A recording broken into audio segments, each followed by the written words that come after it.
I don't understand how these things all work together. Islam is very anti-women. Islam doesn't allow for women to be promiscuous. It also doesn't allow for self-expression. I'll give you an example, and I don't mean to bring her up. Property, to run a business, or to go outside in public under the extreme versions of Islam. Show your face. I'm so sorry. G's going to yell at me. I'm sorry. I watched a video by Abby Chatfield. I'm so sorry. Please don't yell at me. Hang on. Pause. Hold that thought. I thought I was going to have to mark my calendar because this was the day when a woman was actually making a sincere apology to a man. You had my heart was racing for a second. I'm like, gee, are you sitting down, man? Are you ready for this? It was just about a video of Abby Chatfield, for crying out loud. Okay, no. So it wasn't a news story. It was just something that someone sent to me because like I said, I don't look at her shit. Anyway, she was dancing, and I have to tell you what she did because I just find it like I'm trying to understand how someone can hold all these thoughts simultaneously. She was wearing a pair of shorts and she had her phone on the floor and she was dancing like this whilst the phone was literally pointed up, upwards in her areas. Classy. Yeah. And she was dancing like, oh my God, I'm so excited that a socialist Muslim man won mayor of New York City. And I'm watching it. I'm like, the contradictions in these videos are just so obscene to me. I'm like, I'm trying to understand it and I can't. Take Abby out of it. You've got someone who's a progressive feminist who's championing an Islamic mayor who's a socialist. It's like they're cheering on their own death. They are literally cheering for the day when Sharia law will be impacted. And I saw a whole host of these when Mandani won in New York City. Women, and they're women, and I'm embarrassed by this. Like, I'm embarrassed that it's women who are cheering for Zohan Mandani for being a socialist and a Muslim. Mm-hmm. I'm like, and then today I was watching a video, I can't remember his name, a YouTuber, was just in Afghanistan and showing him going across Afghanistan like literally about a month ago.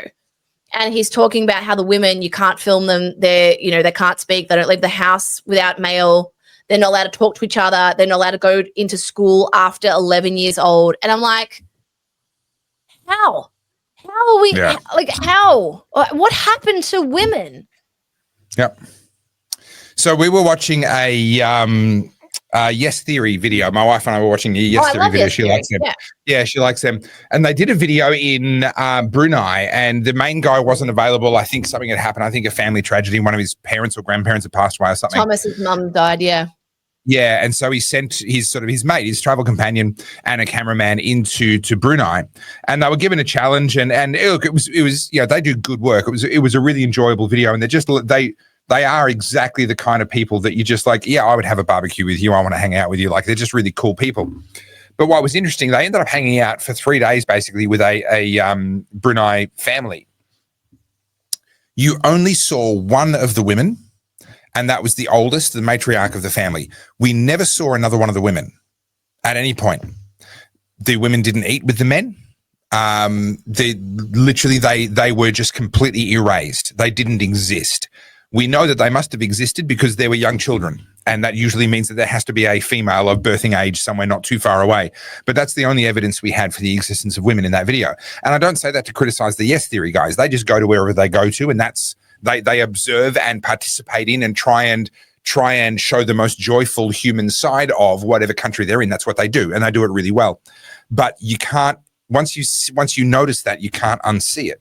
The women were completely erased out of any sort of public appearance in that entire culture and society, and they are by no means the most extreme. There was a movie I watched, I want to say like 2007, 2008, I think somewhere there. It's called Sharia, I believe. Yeah. I might have got that wrong. And it was about a girl, I want to say, I'm sorry, it's a while ago. I haven't seen it since. She was either in Iran or Iraq.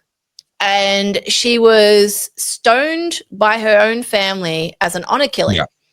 Yeah. And the movie told the story of this. And I can't remember if it's based on a true story, if it was just sort of telling it. It was a real indie movie. It wasn't Hollywood at all. Yeah. Well, this stuff happens all the time. So based on a true story or not, it wouldn't be that far from the truth. No. And I saw this when I was like 19, 20, right? And I've never gotten over it. And I don't even ever want to watch it again because it left such a horrible imprint on me. And I'm so sorry I'm loose on the details because I really don't remember it well enough. But essentially this woman was accused of something because she didn't want to marry either her first cousin or her uncle at 11. Yeah. And it happens all the time. So their only choice, because this woman was embarrassing the family, was to murder her. Her own flesh and blood buried her up until her chest in dirt. And then the local community all took turns in throwing stones at her. And the rocks were only about this big. Can you imagine how many rocks you have to throw at a woman that are this big? I don't really want to. Yeah. Until she dies. Yeah. And I've never gotten over that movie, right? Contrasted, and that's like around September 11 and the war in Iraq, like that's that era. Now here we are in 2025. You got Queers for Palestine. A gay Palestinian was literally just beheaded in West Bank a week ago. Yeah. And then you've got Abby's and her like the reason I talk about Abby, just so you guys know, she has on TikTok almost 600,000 followers. Yeah. Like she get like whether or not you like her or not, she has like pull among the young women. She's excited for socialism. She's excited for an Islamist mayor of New York City. I'm trying so hard to understand how young women fell into this trap of celebrating Islam.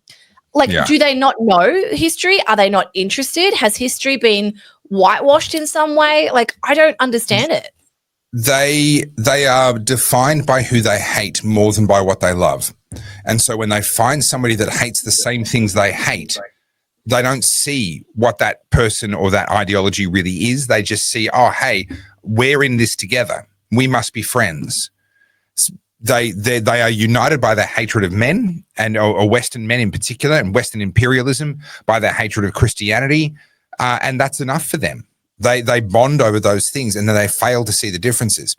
It's that thing of the dude standing there with a noose around his neck. It's a picture that goes around, noose around his neck, tied with a loose rope to a sapling, but he's standing there watering the sapling, right? And you know that given enough time, eventually that tree's going to grow up and he's going to hang on the tree that he watered.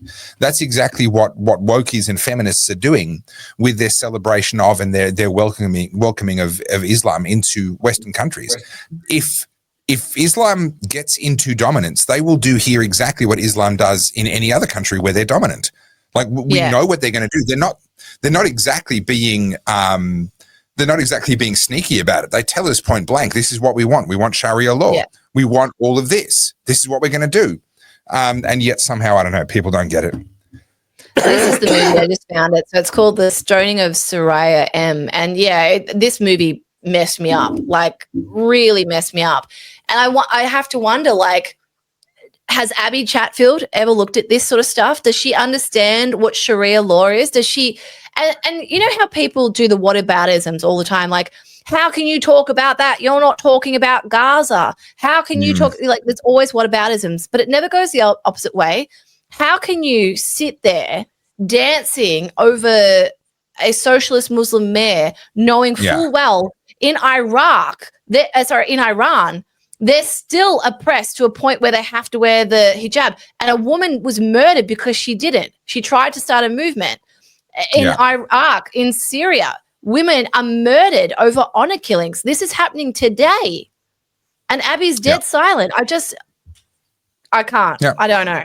Well, like a true masochist, you are back again to watch another segment of the Oddcast. So at this point, you should probably be subscribing and telling every single person in your life about the Oddcast, because let's be honest, we've got a lot of work to do and we need to get together and suffer through this torture, because there's nothing like fighting against our government with some good mates by your side. So much like a Bunnings sausage, we are going to become a staple in your life, and we'd very much appreciate that you go and support us via the Buy Us a Coffee button or buy some sweet merch. Also very appreciated. And join us next week. We'd appreciate it.